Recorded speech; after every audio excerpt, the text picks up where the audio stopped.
د میرمنې په سینو کې مني او د هغه په ګناټو کې مني اچول کومې ګټې لري؟ سلام ګران لیدونکو، هیله ده چې روغ جوړ او د صحت جامې او برتن وي. زه یو ځل بیا ستاسو په خدمت کې د یو نوي ویډیو سره حاضر یم. هیله ده چې د پام وړ به وګرځېږي. تر هر څه دمخه باید یادونه وکړم، که زموږ چینل مو نه وي سبسکرایب کړی نو زموږ چینل سبسکرایب کړئ، په خوا کې ورسره د ګونګړي نشان ووهئ. مننه. د میرمنې په سینو کې د خلاصېدو په وخت کې که غواړئ چې خپل ذکر د هغې په سینو کې خلاص کړئ نو کولی شئ داسې یو کار وکړئ. یو ملګري پوښتنه کړې وه چې زه کله کوروالی کوم نو اکثره ټیم کې د میرمنې شرمګاه کې داخل نه خلاصوم. د دې پر ځای چې ما یوه نسخه اورېدلې وه، دا نسخه داسې وه چې که یو څوک وغواړي چې د میرمنې سینې مضبوطې شي، کلکې شي، نو کولی شي د هغه په سینو باندې په څېره خپل سپرم خلاص کړي. سپرم یو خاصیت لري چې د انسان په غوښه ولګېږي نو هغه غوښه یعنې محکمه کوي او کش کوي. همداراز که چېرته د کوناټو منځ کې هم توی شي نو کوناټي هم غټېږي، یعنې مطلب دا چې کونه کې توی شي.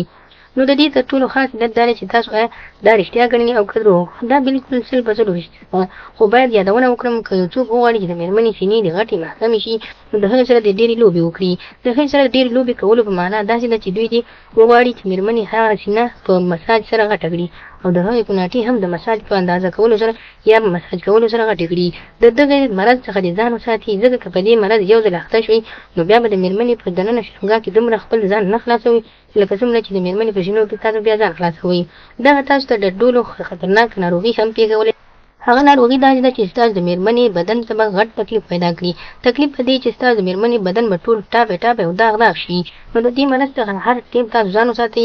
هیله کوم له هغو ملګرو څخه چې دا نسخه یې اورېدلې ده چې ویل شوي دي ورته چې دوی کولی شي د خپل ذکر یعنې مني سپرم کولی شي د میرمنې په سینو باندې خلاص کړي او یا په کوناټو خلاص کړي. نو دا تر ټولو بد کار دی. نو خدای دې وکړي ملګرو چې زموږ د ویډیو څخه غلط مطلب وانخلئ. زموږ ویډیو لایک کړئ، شیر کړئ او زموږ چینل هم سبسکرایب کړئ. مننه.